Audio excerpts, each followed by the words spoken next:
présidentielle bu amoon dimanche gi ñu weesu jàngatu d'abord résultat yi ndax daanaka ñaar nit rek ñoo ca fës ñeneen ñi à part pur sax moom du jot ab caution. jërëjëf Georges waaw élection bi de maa ngi nuyu ñëpp d'abord. nuyu RFM nuyu tamit borom kër ga maanaam Sénégal dafa demoon bëggoon faxastal heureusement foofu nañu taxaw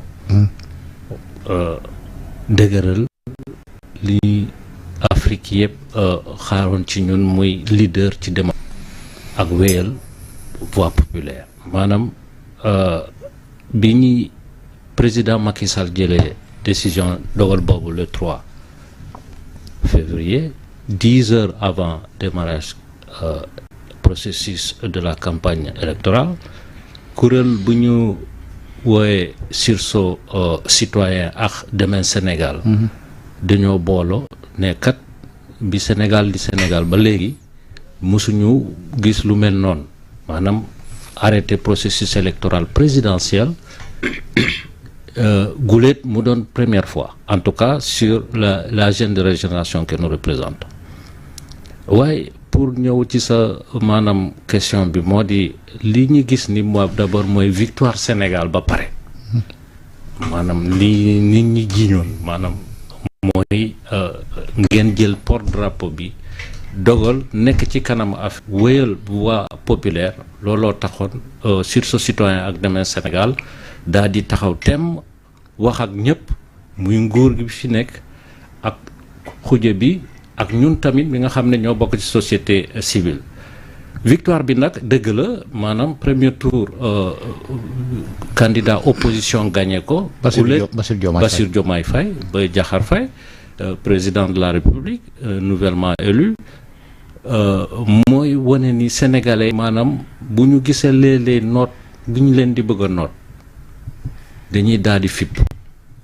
am li ñuy wax vote utile bari woon na ay kàngam lool ci candidat yi maanaam yu mel ni Boubacar Camara di Kama mel ni candidat au PUR bi Aliou Mamadou Dia ku mel ni sax Idrissa Seck parce que c'est un mastodonte politique. boo limee di nga xeeb ñenn ñi de. ak ñoom Khalifa Sall waaye nag li Sénégalais yi gënoon bëgg daal moo di li fi nekkoon daal nañ ko fi jëlee. faf bala mu nekk sax vote mujj na nekk référendum 54% pour une démocratie premier tour opposition gagnée c'est une révolution moom la ñu gisee gum waaye nag c'est pas parce que Bassirou Diomaye Faye gagné na que ñeneen ñi ils sont demee nañu jël vote utile ça a été une chose parce que j'ai été personnellement observateur dans beaucoup de centres gis na nit ñi doon xalaate mais est-ce que réellement c'est un vote utile loolu noonu ngeen ko tuddee yéen maanaam ñun suñu xalaat la ñuy wax ak li ñu gis sur le terrain en fait dama bëggoon xam sur quoi vous vous êtes basé pour dire que c'est un vote utile moom mooy déjà pour un premier tour nga gis 54% un candidat de l'opposition contre un candidat du pouvoir ça veut dire que nit ñi dañoo bëggoon li fi nekkoon mu jóge fii. Est-ce que ça ne renvoie pas un peu à un sentiment de dégagisme là xalaat la waaye dégagisme c'est un peu trop dire parce que Macky Sall quel qu'il soit qu'est-ce que liñ ci mënta wax ci moom am na lu mu fi def dafa révolutionner maanaam le développement de ce pays ñu bari gëmoon nañ ko te ba tey sax waaye nag terewul la jeune génération montante ni ñuy gis ni ñoom bëggoon nañu bu baax a baax xoolaat beneen doxalin bi ñu bëggoon ci seen réew moo tax dem na ba ñun ci suñu gis-gis sur le terrain parce que on n'est pas un parti d'opposition nous sommes un parti de veille et de surveillance du processus et de la démocratie. mais daal à l'arrivée gis nga ne peuple sénégalais moo gagné. c'est la victoire de la démocratie maanaam pour tënkal daal moo di c'est la démocratie sénégalaise qui a gagné sur une autre voie waaye nag on n'a pas donné un blanc-seing. ñi fi ñëw moo di daal sénégalais dootul nangu benn président de la république bu ñëwee di def ay engagement jalgati yoon bi. ci engagement yi soo xam naa dinañ ci dellusiwaat ndax pacte national de bonne gouvernance démocratique bi nga xamante ne soumettre ngeen ko à signature ñi nga xamante ne ñoo di candidat yi Bassirou Diomaye signé woon na déjà. moom signé woon na sauf candidat wu parti au pouvoir Amadou Ba. moom signé woon. yeneen 18 yëpp signé woon nañ. déedéet 11 personnes ñoo signé. 11 ñoo signé waaw. Quand on revient ci résultats yi et sur la base également du pacte national de bonne gouvernance résultats yi li mu joxe daanaka ñu bëri la ñu amoon ci ay parrainage sax amuñ ko ci élection bi ñu génn nii est-ce que loolu gënu leen jox fula wala gënu leen jox raison ci lu jëm ci rationalisation système parti politique yi moom ci boppam moom njiitu réew mi léegi war ko appliquer ndax signé na pacte national de bonne gouvernance démocratique bi. waaw pacte national de bonne gouvernance déjà c'est sorti ci conclusion assise nationale ak CNRI. Commission nationale sur la réforme des institutions. yéen xam ngeen ni 2012 Macky Sall signé woon na. bu mu pare nag dafa ne déedéet dama signé avec réserve. yéen ñëpp dégg ngeen ko. indi ñu CNRI. voilà ci waaye nag loolu terewul ba léegi dénkoon ko doyen Amadou Makhtar Mbow. Amadou Makhtar Mbow bi fi nekk ñu ngi koy ñaanal mu yàgg fi lool te wér waaye nag terewul maanaam bii pas décision yi ñuy jël ci société civile parce que dafa am organisation yu bëri ci biir suñu kuréel bi ñuy wax sursaut citoyen ak Demain Sénégal dafa am tamit beneen collectif bi ñuy wax collectif des organisations de la société civile pour l'élection mooy COS dañuy jël décision maanaam fédérer suñuy action pour que signature pacte national de bonne gouvernance boobu mu doon un bréviaire maanaam mu doon maintenant comme ni ñuy wax ni kayit bi saytu doxalinu réew mi te tax na ñun tamit jóg taxaw tem sende suñu ren comme on le dit daal di ne à partir d'aujourd'hui képp koo xam ne signé nga pacte national de bonne gouvernance bi te bëgg nga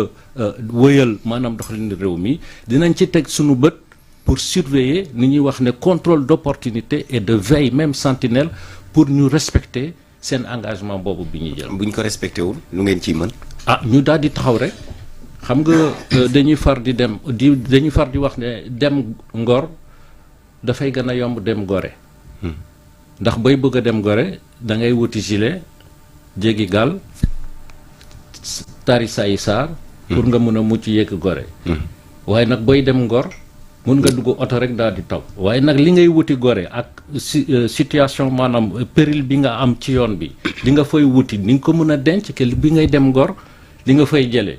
xaw ma dégg nga li ma bëgg a wax. loolu moo tax ñun tamit dañuy taxaw am ay suñuy armes yoo xam ni arme entre guillemets ndax on est des pacifistes effectivement pour surveiller wax leen ne attention. li ngeen dama xam ne pacte bi bu fekkee même su fekkee ne candidat signé na ko ci période campagne bi à l'arrivée mu gagné doon président vous de la société civile signé na ko oui pour la forme c'était pour juste pour des raisons politiques à l'arrivée mu gagné doon président de la république bu respecté wul la ñu signé yéen waa société civile ñi ngànk pacte bi lu ngeen ciy mën. liñ ci mën ban contrainte nan ngeen koy contraindre pour mu respecter. moo di taxawaat rek waaw. taxawaat en quoi faisant. waaw taxawaat moom moo di waxtaan ak ñoom du contrainte maanaam pacte boobu ce n'est pas une contrainte boo xam ne kii mun nañu waaye nag mun nañu ko def comme quand même une base légale nit ki boo joxe sa kàddu war nga ko mën a sàmm tout n'est pas écrit. bu njëkk sax dañu doon joxe rek seen suñu maam yi ak ñi fi jiitu woon dañu doon joxe rek seen i kàddu rawatina nag boo kaatime dara ci biir document war nga ko mën a respecter boo ko defulee nag fi ñu jaaroon ci beneen bi rek day jaaraat ko est-ce que pacte bi day tenir compte réalité état parce que tamit ñu ngi ci réew yoo xam ne réalité def état dafa am di nga signer dara yegg si au pouvoir bugg ko doxal mais dina am lu lay gàllankoor. waaw li lay gàllankoor de moom tamit dañuy far di wax ne nit ki fi nga jógee ak fi ngay jëm da ngay def mesure. boo bëgg a améliorer da ngay mesurer fi nga jóge woon fi ngay jëm nga xool yoon bi ndax baax na wala baaxul bu ko defee ñun tamit dañu on est des gens quand même assez intelligents pour xam ne lii war a nekk ak li mënta nekk waaye nag lii war a nekk nag 90% li nekk ci pacte national de bonne gouvernance boobu war nañu mën a xam ni lu war a mën a nekk la moo di associer maintenant la population à la gestion des biens publics contrôle d'opportunité sur les nu mu tuddati sur les décisions qui sont prises, ensuite les orientations loolu ak tamit joxe peuple bi akam parce que population bi quand même ñoom bu ñu fa nekkatee ñun ñoo fa teg tax na ci suñuy kuréel bi ñu xalaat ne effectivement dinañu mën a def ay saytu ak ay jéego yoo xam ni dinañu mën a xam ni kii fu muy jëm baaxul te bu fekkente ne jaarul fu ñu waroon jaar ñu delluwaat buum bi ci boy bi rek. looloo tax ngeen fas yéene taxawal am comité de suivi est-ce que taxaw na déjà. maanaam xalaat nañu sax ci benn observatoire. observatoire bi woo ñëpp stratégie lay doon ñu def ko ci biir daal di. xalaat war ngeen ci gaaw de comme. observatoire jox nañ tur wi déjà kay. observatoire national.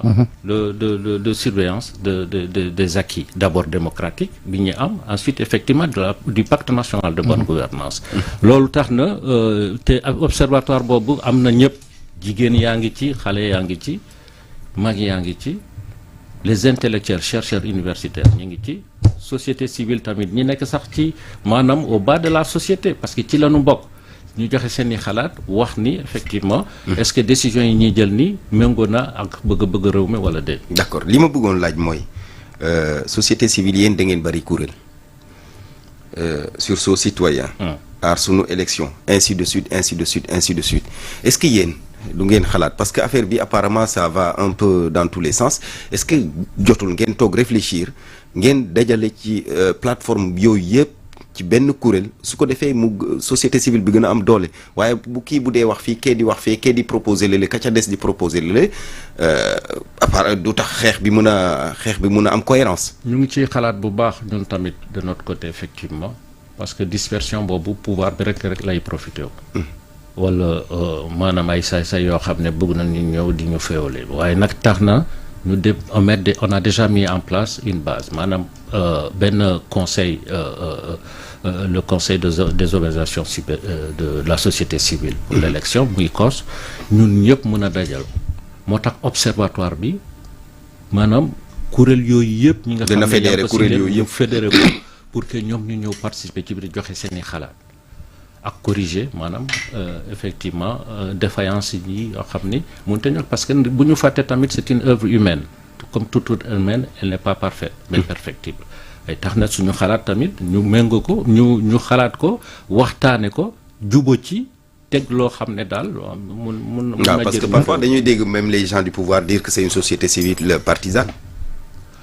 waaw dañ koy giñ nag léeg-léeg est-ce que réellement amul mënuma la wax waaye nag ñun ci suñu biir kuréel moom bi ma xamagum ci sursaut national ak Tembe Sénégal ak ñeneen sax nit ki nag mun nga am benn penchant kooku c'est naturel waaye nag ci biir kuréel moom du ci fay mun naa c'est parce qu'au début waxtaan bi da nga ne vote utile ngay aujourd'hui parfois ñu accuser leen ne da ngeen xaw a féete man ci sama xalaat te li ñu gis sur le champ moo di vote utile li population yi waaye ñun kay amuñu loo xam ne daal mun nañu wax ci maanaam décision bi ñuy joxe électeurs yi waaye électeurs yi ñooy xalaat xëy na te li ñu gisagum sur le champ politique que une fois au premier tour pour un candidat du pouvoir contre un candidat de l'opposition mu gagné premier tour pour sa première participation à une élection pour une première participation à une élection présidentielle et d'ailleurs qui est même un candidat de substitution loolu tax na daal ma xalaat ni effectivement nit ñi dañoo dem ba ne effectivement nag balaa ñuy voter suñu candidat approprié ñu xool bi gën a placé ñu voter ko pacte boobu pacte national bu ñu delluwaatee ci pacte bi première déclaration Bassirou Diomaye Diakhar Faye déglu ngeen ko bu baax est-ce que la mu wax ci déclaration boobu ça recoupe ak li nga xamante ne moo di pacte national de bonne gouvernance démocratique. pacte bi mu signé gum de moom décision bu njëkk ba mu signé waaw décision bu mu njëkk moom bu mu jëlee moom rassuré na un peu moo di d'abord démissionner des instances de son parti daal di tëdd nekk ni ñu koy waxee jaxanaay ba ñëpp féete fii ba nekk militant simple militant waaye nag simple militant chacun d'entre nous nekk benn simple militant waaye nag déjà démissionner des instances de son parti montre que une voix effectivement que ne nekk fi fu benn parti mais ñëpp la fi nekkal sénégalais bi woteel pour moom ak bi bañ a bi boo sénégalais boo xam ne wotewul pour moom. non daal balaa moo gën a neex yaakaaroo ne mu ne woon rek bokkatuma ci lay gën a am solo de. man de ci parce que aussi militantisme bi mën na ko pousser ci yenn. waaw déjà. pour mu gën a cohérent leer. il faut lui donner quand même le bénéfice du doute parce que mosu fi am benn président mosul jël décision ne bu ma nekk président de la République Macky Sall waxoon na ko en 2012. waaye defu ko mujj ko def waaye kii wax na ko déjà il a mis un pas. pas boobu nag dañ koy surveiller ba on va le surveiller comme du lait sur le feu wàññi bu nekk ci benn lay commencer.